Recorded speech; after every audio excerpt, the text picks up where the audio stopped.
आजच्या या टॅलीच्या सेक्शनमध्ये आपण एक्सेलमध्ये एक नवीन ट्रिक आपण पाहणार आहोत, ज्यामध्ये आपण व्हीलूकचा वापर करून या टेबलमधला डेटा आपल्याला एक्स्ट्रॅक्ट करायचा आहे, बाहेर काढायचं. एक्स्ट्रॅक्ट करणं म्हणजे बाहेर काढणं. तर त्यासाठी आपल्याला असा एक टेबल तयार करायचा जिथं आपण डाटा लिहायचा आपला, आणि या ठिकाणी आपल्याला या लोकेशनला इथला या टेबलमधला डेटा आपल्याला इकडे घ्यायचा आहे. तर इथं एक सीट नंबर लिहिला, 102 असा सीट नंबर लिहिला मला या ठिकाणी मी लिहिला. तर मला या ठिकाणी फॉर्म्युला वापरायचा आहे व्हीलूकअप. म्हणजे व्हीलूकअप वापरू कसं शकतो आपण, इक्वल टू लिहायचं या ठिकाणी VLOOK व्हीलूकअप लिहायचं आणि टॅब दाबतो मी या ठिकाणी. तर आपली जी मेन लुकअप व्हॅल्यू आहे ती ही आहे.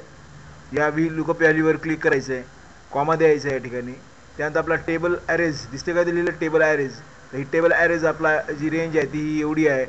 त्याच्यानंतर कॉलम इंडेक्स नंबर आपल्याला घ्यायचा आहे या ठिकाणी, कॉमा द्यायचा या ठिकाणी. इथं कर्नी ब्रॅकेट असं शिफ्ट दाबून इथं असं द्यायचं, कर्नी ब्रॅकेट म्हणतो याला. आता कुठला डेटा कॉलममधला आपल्याला एक्स्ट्रॅक्ट करायचा आहे.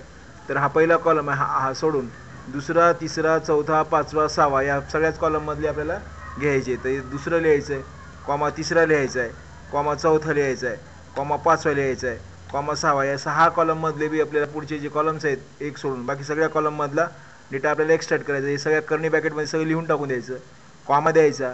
आणि इथं जे लास्टला आहे जे लुकअप रेंज आहे आपल्याला या ठिकाणी द्यायचं आहे. या ठिकाणी अप्रॉक्सिमेट जी व्हॅल्यू दिली 0 आणि 1. 0 हे फॉल्ससाठी आहे, 1 ही 0 ही ट्रूसाठी आहे, 1 ही फॉल्ससाठी आहे.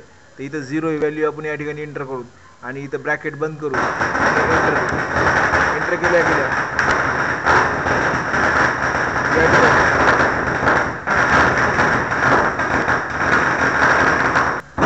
त्यानंतर आलेल्या ज्या ठिकाणी आपण आउटपुट काढलं याला पकडायचं, याला ड्रग करून समोर असं करायचं, ॲटोमॅटिक झालं.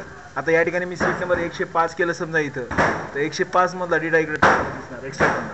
म्हणजे आपण कुठल्याही गोष्टी असं आपल्याला 107 केलं समजा, तर 107 मधला डेटा 101 केलं समजा इथं, तर 101चा डेटा आपल्याला इकडे ऑटोमॅटिक येतो. या अशा प्रकारे आपण व्हीलूकअपचा वापर करून टेबलमधला जो डेटा एक्स्ट्रॅक्ट करून आपण पाहिला. हा व्हिडिओ आवडला तर नक्कीच लाईक करा, शेअर करा.